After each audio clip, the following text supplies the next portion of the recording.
Oh my, Nathan, we have a brand new pickup. What do we got here? This is the 2015 GMC Canyon.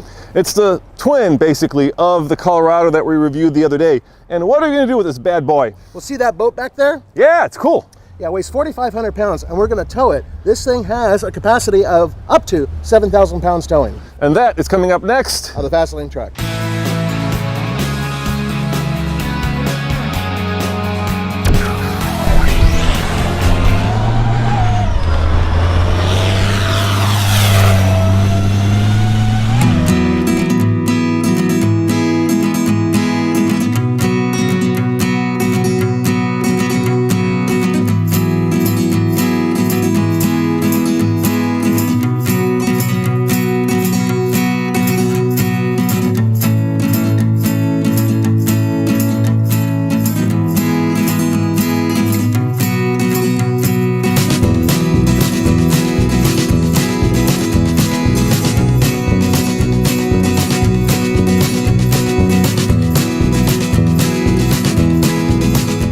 Nathan, we are towing a boat that weighs 4,500 pounds.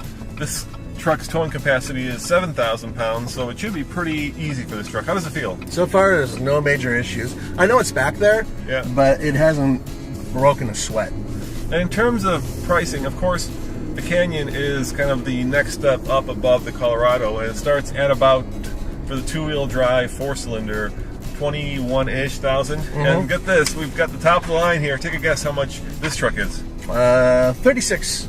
You are wrong, sir. 39,565,000. So we are well into regular full-size truck territory. Exactly right. Wow. But then again, a lot of people don't need the capability of a full-size truck or the parking hassle, right? That's true. That's true.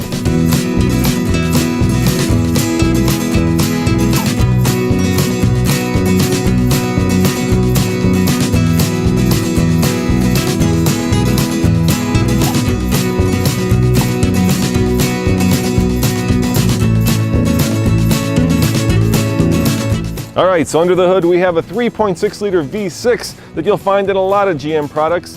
You can also get a 4-cylinder, but since we're towing, we're using the bigger of the two power plants. This puts out 305 horsepower, 269 pound-foot of torque.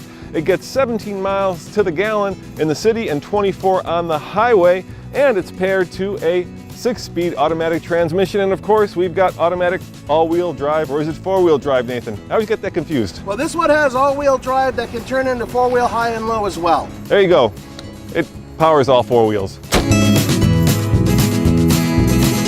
Now what GMC will tell you is that unlike the other trucks in the segment, which basically are the Tacoma and the Frontier, this comes with all the goodies that you can get in a modern car. So there's a lot of safety aids, blind spot monitoring, I don't know, heated seats, forward collision, a backup camera. Oh, there's even more.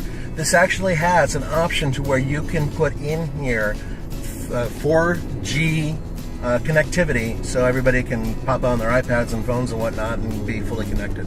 You know, a big screen, navigation. So you're getting all the stuff that if you're used to modern cars, you can get in the car. But a lot of these things aren't available in the current crop of Toyotas and Nissans, right? Because those trucks are now 10 years old. That is correct.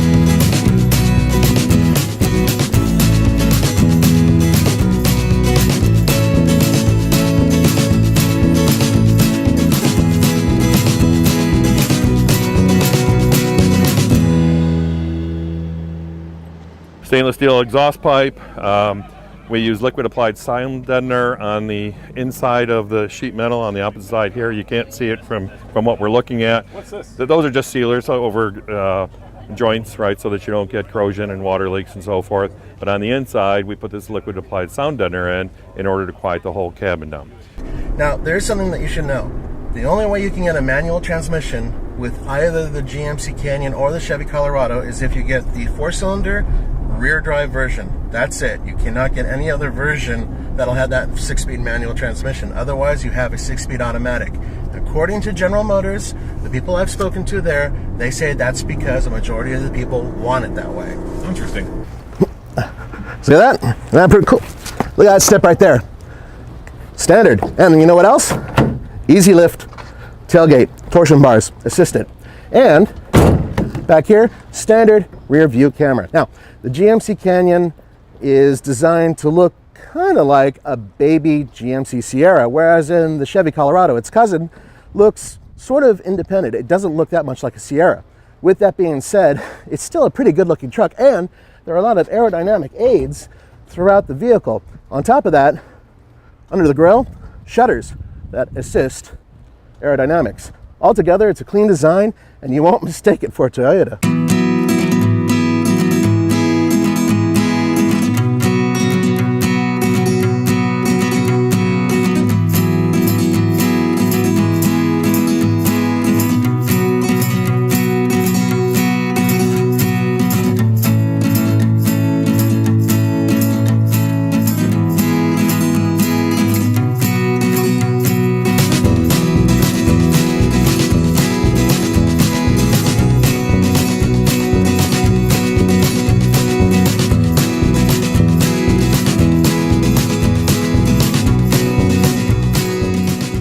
In terms of MPG, best in class, we're looking at, in the two-wheel drive model, 18 city, 26 highway, and in this four-wheel drive, 17 city and 24 highway. And that, like you like to point out, that four-wheel drive lever is in the same place, or the knob, as right the next, lights. yeah, right next to the lights. It's the same exact knobs that they use in the full-size Chevy Silverado, which is great because it feels good. And the Sierra, yeah, that's right, because this is the GMC. And okay, that's fine. So, and eventually you get used to which side is the lights and which side is the four-wheel drive. But when you have the vehicle for a short amount of time, it is pretty easy to confuse the two. Now, there is something very important about four-wheel drive. The GMC, this particular top-of-the-line version, has an all-wheel drive setup standard. So while you're driving, if it detects wheel slippage, it'll send power to the wheels that need it. So you don't have to turn any knobs or anything else. Now, of course, when you're off-road, you want to put it in, keep it in 4 low and 4 high. But just so you know, that's what this has. That definitely is one of the reasons why the price is slightly premium over the Chevrolet Colorado. Yeah, I mean, slightly premium, $40,000. I'm going to say more than slightly premium on It's that. an expensive truck. This is really loaded with just about everything. Yeah, the GMC guys like to call it the Grand Canyon. Grand Canyon. Or they're coming up with a higher version that will be called the Grand Canyon. Maybe. But I'll tell you one thing, it feels just as good as the full-size GMC Sierra. I mean, it really does. The seats are very it's a mini version of that, right? Yeah, it's like it a really mini is. Yeah, you got the same kind of toggle switches, you've got the same controls, you even got kind of the same leather pattern and stitching. It's very similar. So if you like the GMC Sierra, you're going to love this. If you don't like it, well, then maybe the Colorado's more your speed. So I kind of noticed something. The roof is very low, at least from the outside. I mean, look at the window.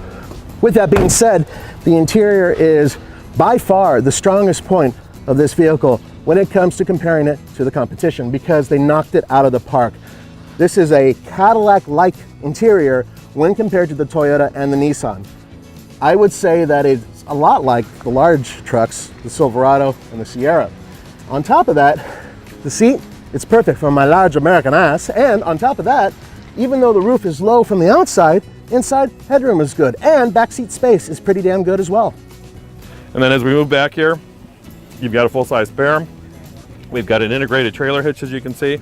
It actually ties the rear of the frame together, top to bottom. And we're the only ones with a fully boxed frame, guys. You know, that's another critical piece. In order to be able to really get the suspension tuning that you need a solid platform.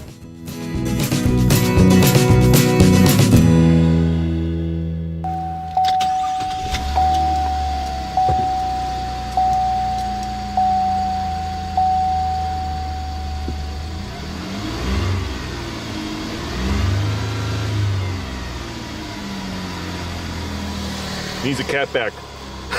Yeah, I mean, it doesn't really sound like much, but then again, you're not buying a V6 for the sound.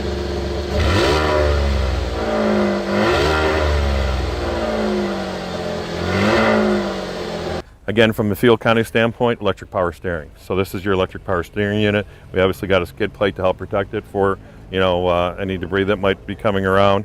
and we went standard 4-wheel disc brakes, right? That's another segment leader here that's really going to make a difference to the consumer, right?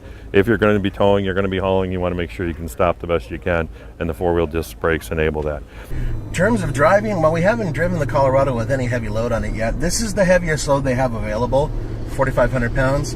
And right now, other than acceleration, nothing else seems to really be affected with the truck. It's not doing any pogoing and doing city traffic. On the highway, the only thing I can really test is whether or not it's drifting in and out of lanes. And the boat that we have behind here has a surge brake on it, so there isn't a whole lot of tech that's going into the brakes on the trailer.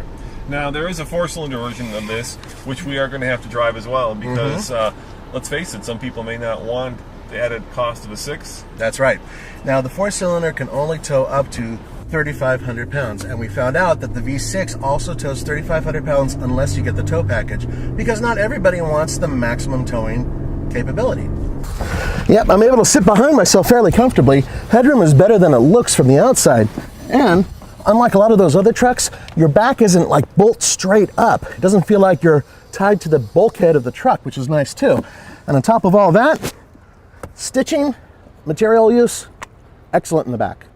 Yeah, a lot of these buyers are looking for a lifestyle truck, right? You're going to throw your mountain bikes, maybe your dirt bike in the back, and this is a 6.5-foot bed. It's an extended bed. This is the longest bed they currently have. Yeah, so it will fit most people's toys, kayaks, canoes, and such.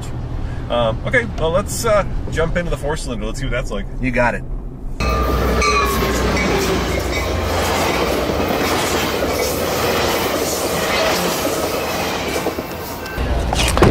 So that is just a very initial brief impression of the new Canyon. And Nathan, are we going to give it a rating? No, I'll tell you why not. Because we have to get it to Colorado in order to give it a proper buy it, lease it, rent it, or forget it rating. And on top of that, we have to take it up the gauntlet. Of course, we got to get it into some extreme conditions to really see how it tows, because let's face it, at sea level, anything can tow that boat. Oh, yeah, well, not everything. All right, yeah, maybe not a Suzuki Samurai. For the Fast Lane Truck, this is Nathan Adlin. And Roman saying thanks for watching, and check out tfltruck.com for news, views, and real-world reviews. Ciao.